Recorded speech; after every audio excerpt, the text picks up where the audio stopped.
তো guys good evening everyone. চ' মই বহুত দিনৰ মূৰত আহি গ'লোঁ আপোনালোকৰ মাজলৈ। মোৰ এইকেইদিন ভিডিঅ' নিদিয়াৰ কাৰণ হৈছে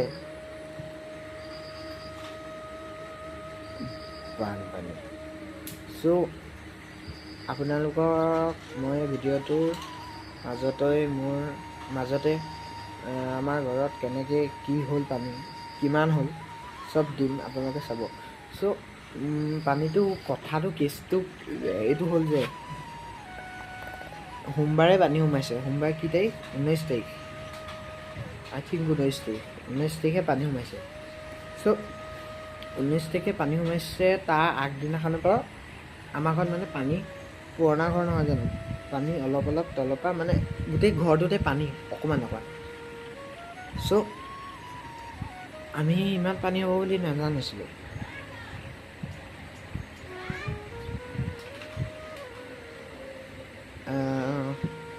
কি বুলি কয়, সোমবাৰ দিনাখন ৰাতি পাপাই দাদাই গৈ পেলাই জাজিত চাইছেগৈ যে জাজিত দলংখন যোনখন মেইন দলং যোৰহাটলৈ যায় যে জাজিত দলংখন, তাত পূৰা পানী বাঢ়ি আউটফ্ল' হ'বলৈ অলপ আছে। চ' সেইটো চাইছিলে পাপাহঁতে 10:30-11টামান। পাপা আৰু দাদা মানে জেঠাই দাদাটো 12টা নহয় 2টা মানত আকৌ গ'ল। চ' 2টা মানত গৈ পেলাই 3টা মানত পাপা ঘূৰি আহিলে যে দেখিলে কি আমাৰ জামুগুৰিতহে, আমাৰ জামুগুৰি গোটেই প্ৰায়ভাগে ঘৰ পানীত আছে। চ' আমাৰ এতিয়ালৈকে ইমান পানী অহা নাই। পাপা আহি পেলাই শুব লৈছে, জাষ্ট 15 মিনিটছমান হৈছে। 15 মিনিটছমান হৈছেহে আমাৰ দাদাই তেতিয়া মৰাণগাঁও ল'ৰা এটালৈ ফোন কৰিলে যে মৰাণগাঁৱৰ মথাউৰি এটা ভাগিলে। চ' সেইবুলি শুনাত পাপাক ক'লে দাদাই। তাৰপিছত যেতিয়াই দাদাই ফোনটো ৰাখিছে, পানী এনেকুৱা স্পীডত সোঁতত সোমাই আহিলে, আমি ৰখিব পৰা নাই। আমি একদম বস্তু মূধলৈকে আনিছোঁ, কিন্তু তথাপি বিচনাবোৰ আমি বচাব নোৱাৰিলোঁ। আৰু ৱাশ্বিং মেচিনটো ভাল হ'ল যেনিবা, আমাৰ দাদাই ঠিক কৰি দিলে। তাৰপিছত যোনদিনাখন পানী সোমালে পিছবেলা মই মামা আহিলে, পাপাহঁতে মামাক ফোন কৰি দিলে যে ইয়াক লৈ যায়হি, জ্বৰ হ'ব ইয়াত থাকিলে। মহৰ কামুৰনি পিনে আমাৰ যোনটো নতুন ঘৰ আপোনালোককতো দেখাইছিলোঁ, নতুন ঘৰটোতে আমি থাকিলোঁ। নতুন ঘৰটোত পানী সোমালে জাষ্ট এটা ষ্টেপ থাকিলে, সেইকাৰণে মাহঁতে মোক মামাৰ লগত পঠিয়াই দিলে। বানপানী হোৱা এসপ্তাহ 6 দিনমানৰ পিছত আমাৰ ঘৰটো জাষ্ট অকণ ওলাইছে। তেতিয়া মাহঁত আৰু আইতাক যোনজনী MC ফালৰ পৰা অনা মানুহজনীয়ে মানে বাজনীয়ে সেই চাবলৈ মাতিছিলে। তেওঁ আৰু মা পাপা চব মানে চাফাই কামত লাগি গ'ল ঘৰৰ। মই নাই, মই 3 দিনমানৰ আগত আহিছোঁ। 3 দিনমানৰ আগত মই মেছেজ আমাৰ স্কুলৰ হোৱাটছএপ গ্ৰুপত দেখিছোঁ কি 11 তাৰিখে স্কুল খুলিব।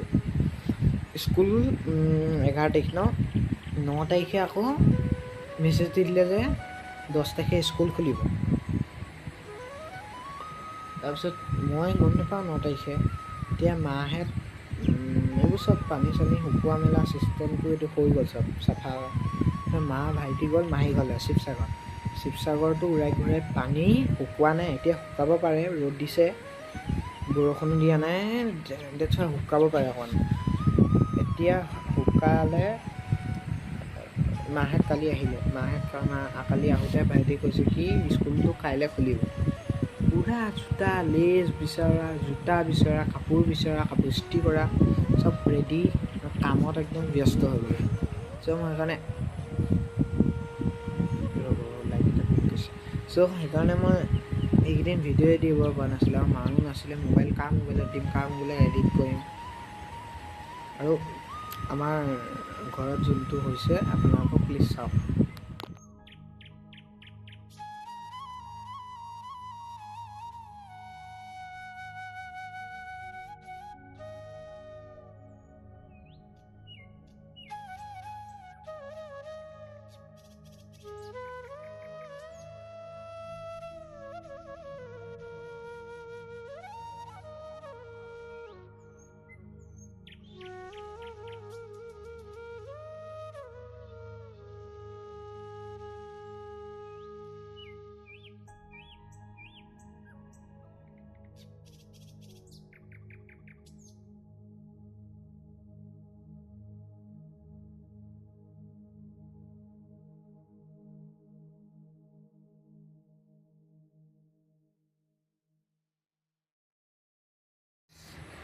চ' দেখিলে আপোনালোকে আমাৰ ঘৰত কি হ'ল, কেনেকৈ হ'ল, কোনখিনিলৈকে পানী হ'ল। আৰু ভিডিঅ'টোত দাদাই বহু চলাই আছিল। চ' ভাইটি এটা আহি পেলাই অদৰকাৰী নিচিনাকৈ দিগদাৰ কৰি ওলালে। কি ক'ম গেছ, তাৰপিছত ইমান পানী হৈছিলে আমাৰ মানে এই যোনটো প্লেচটোত আজিলৈকে সৰুৰ পৰাই পানী অকল এবাৰেই হৈছে। 19 কিমান চনত হৈছিলে।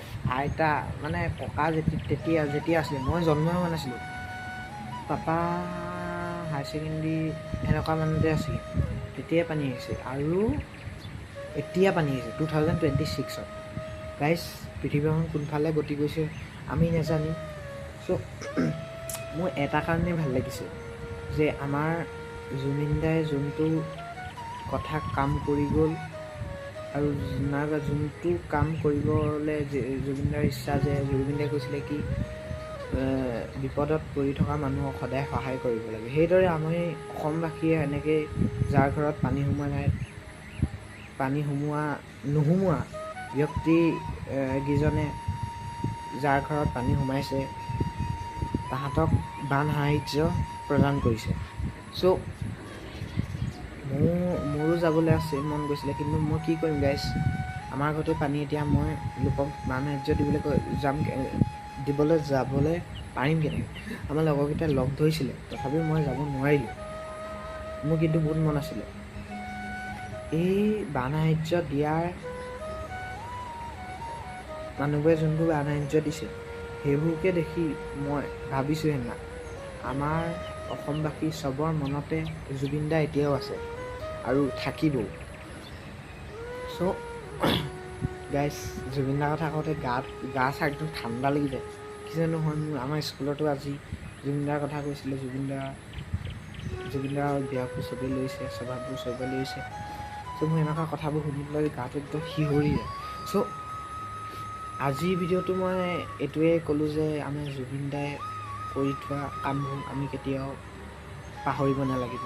জুবিন দাই কৰা সহায়বোৰ এতিয়া যদি জুবিন দা থকাহেঁতেন কিমান সহায় কৰিলেহেঁতেন। এতিয়া আগতে কৰিছিলে জুবিন দাই সহায়, এতিয়া কৰিছে আমাৰ মৰমৰ জুবিন দাৰ গৰিমা বৌয়ে।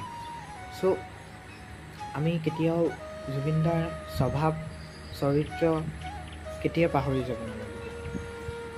আৰু এইটো মোৰ ৰিকুৱেষ্ট নহয়, এইটো মোৰ মানে মই নিজৰ ফালৰ পৰা মই চেষ্টা কৰিম কি জুবিন দাৰ আদৰ্শ আমি কেতিয়াও হেৰুৱাই নিদিওঁ। তেনেকৈ আপোনালোকেও চেষ্টা কৰিব। তো মোৰ ভিডিঅ'টোত এনেকৈয়ে হৈছে। তো ভিডিঅ'টোত মোৰ এইটোৱে ক'বলৈ আছিলে, মোৰ ঘৰটোৰ কথা, আমাৰ কথা, জুবিন দাৰ কথা। চ' মই ভিডিঅ'টোৰ অন্তত এইটোৱে কথা ক'বলৈ গৈছোঁ কি জুবিন দাৰ আদৰ্শ কেতিয়াও পাহৰিব নালাগে, আৰু জয় জুবিন দা। বাকী গাইজ হ'ব, মই আমাৰ টিউশ্যন ছাৰ আহিছে, আই থিংক মই কিতাপত যাওঁ। বাই।